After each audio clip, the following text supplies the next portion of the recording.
What's up, guys? Glad to see you back on the channel. Today I'm going to be talking about something I've been researching for the past 6 years, and that is how to manage your time and your energy. I've been doing this because the more that I go through life, I realize that time is fleeting.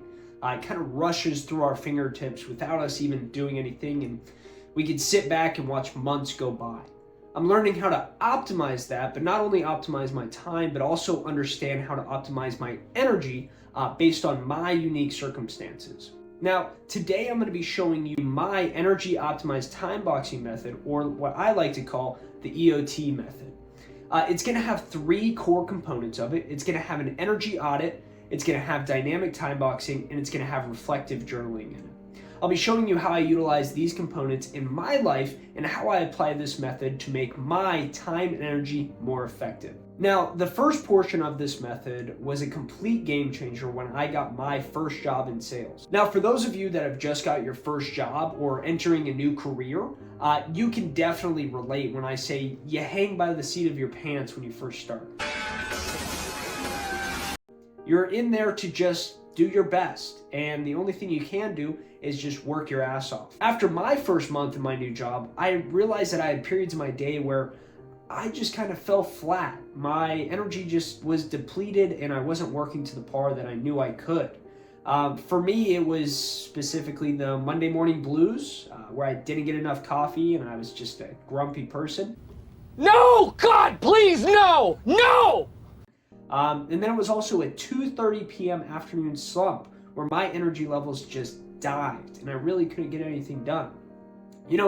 I had this realization that I wasn't performing up to the standards that I should, and I decided to do something about it. I have previous knowledge in strength and conditioning, so I understand the body can only take so much on a given week. I figured the mind was the same, so I started to take note of those times when I was unproductive or I didn't have any energy.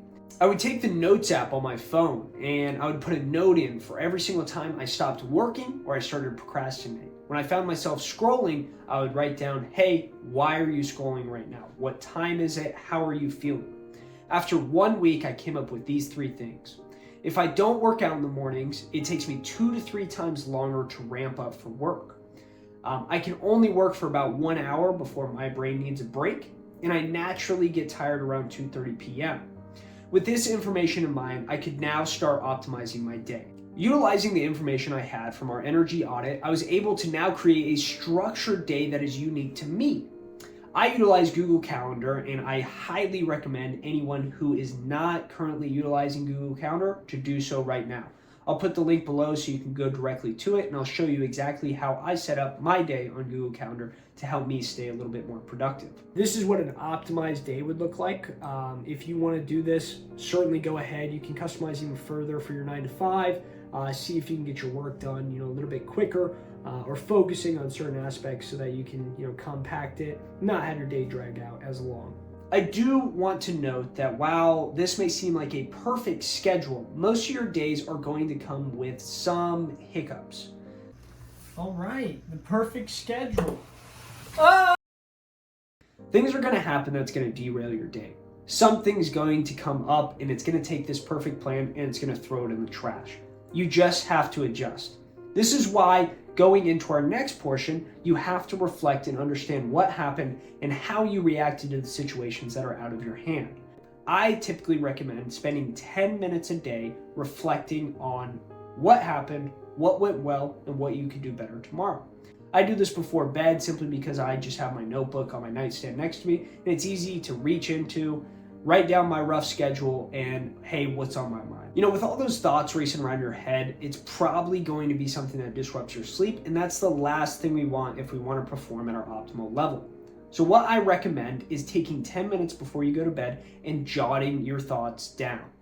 I actually linked my personal journaling template below for you guys to use completely for free. Feel free to check it out, use it tonight, tell me what you think about it.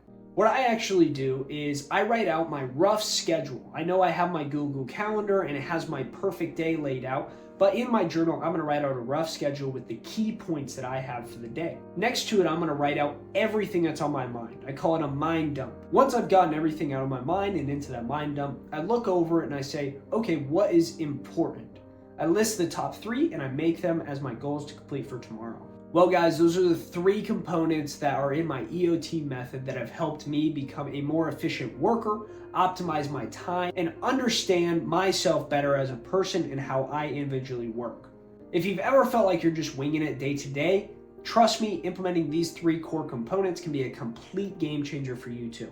And don't forget, I've linked all those templates below for you guys to use. Feel free to check them out, and please let me know in the comments if it, did anything in your life, if it changed anything, and let me know what time management strategies that you guys use. If you found value in this video, I'd truly appreciate it if you like, comment, and send this to a friend. My goal here is to help you become the best version of yourself, and that's what I do here with these videos. So I hope you guys took something from this, and I hope you have an amazing rest of your day. I'll catch you on the next one. Peace.